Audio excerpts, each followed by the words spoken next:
karon arita sa akong duha ka personal nga sugilanon. Kining duha ka sugilanon gihatag ni nako. Ang mga hingtungdan ini mga sugilanon ni dangop sa atong programa o nagpatambag unsay angayang himuon aron nga maalibiyuhan sila sa dili maayon tratamento ilang nadawat sa Cebu City Hall. Ang unang sugilanon, nakabati na mo ini, makahinumdum na tili mo ini, usa ka pamilya na nag-iya og mga yuta sa Cebu City. Ang ilang yuta gitukuran og inilang nga mga restaurants o mga negosyo, apil pang punerarya. Pero ang nagtukod sa yuta, ang natukod ng negosyo sa ilang yuta, wa mo abang. Ilang gipaninglan, daghan ng katuigan, kay ilang mga paryente, wa mo abang. So, ilang gipahibaw ang Cebu City Hall, kining occupant sa among yuta, wa mo abang. Unya, requirement man sa business permit, ang balido nga lease contract, amo mong pahibawon, why lease contract?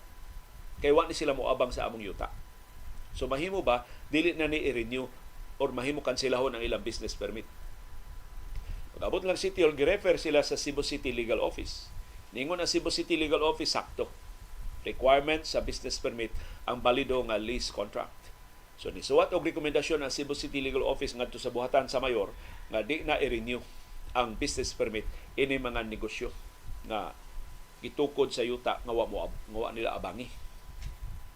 Na pagkasunod tuig naka-renew, nahatagan og business permit ang negosyante.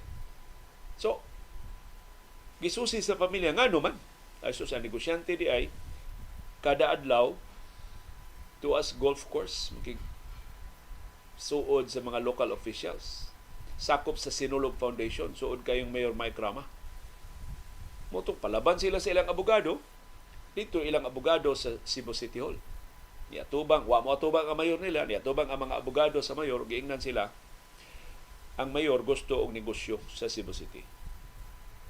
So gusto siya magpadayon ang negosyo inyong initan na negosyante. Discretionary sa mayor kano sa ipatuman ka ng requirement sa business permit, kano sa dili. Unya, ang mayor ni decider gusto siyang negosyo. So man ang iyang gitugutan magpadayon ng negosyo. Anang maong negosyante. Mao ra to. Wa sila mahimo. Unsa may lain lang mahimo? I don't know, pasaka ba sila og kaso batok na Mayor Mike Rama, pero pagdangop nila nako mao to estado. Gibalibaran sila sa Cebu City Hall kay discretionary no sa mayor. Kano sa ipatuman ang mga balaod, kano sa dili. Mao na ang first story. Ay mo kabalaka, doon na ni happy ending.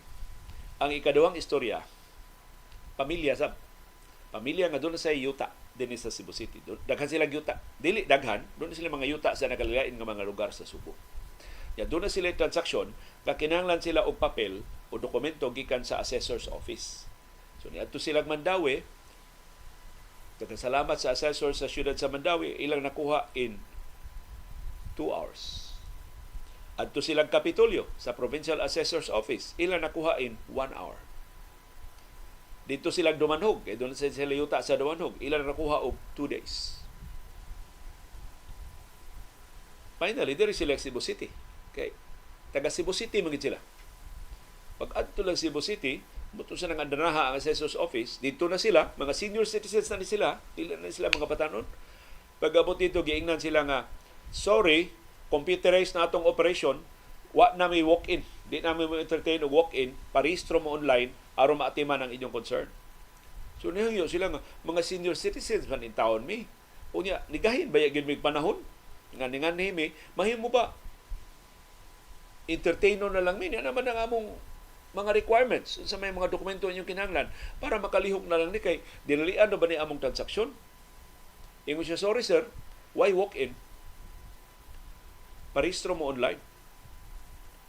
So, sila kasabot nga diha na sila sa opisina, pabalikod pa sila kay parehistro online.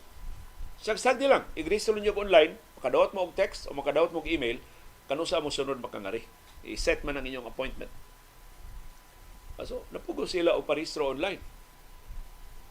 Naabda na lang og usa ka semana. Naabda na lang og duha ka semana. Naabda na lang Semana Santa. I don't know, liwas Semana Santa na atiman na ba sila? So, ang computerization nga supposedly mo paspas sa transaksyon, mas langay pa, mas kamang pa kaysa manumano nga transaksyon sa Mandawi, sa Kapitolyo, sa Dumanhog. Di man computerized ang Assessor's Office sa Mandawi, sa Cebu Provincial Government ug sa Dumanhog. Pero nalihok in 1 hour, 2 hours, 2 days respectively. Ngano ang Cebu City Hall naabdan magpila ka semana. So mao na ang istorya nga ilang gisubong nako. Kining duha ka sugilanon usara ang ending ug happy ang ending. Ang tanang mga opisyal nga namalibad nila, ang tanang mga opisyal nga arugante kayo nga ni sa likway nila, pulos na apil o kasuspenso ni Mayor Mike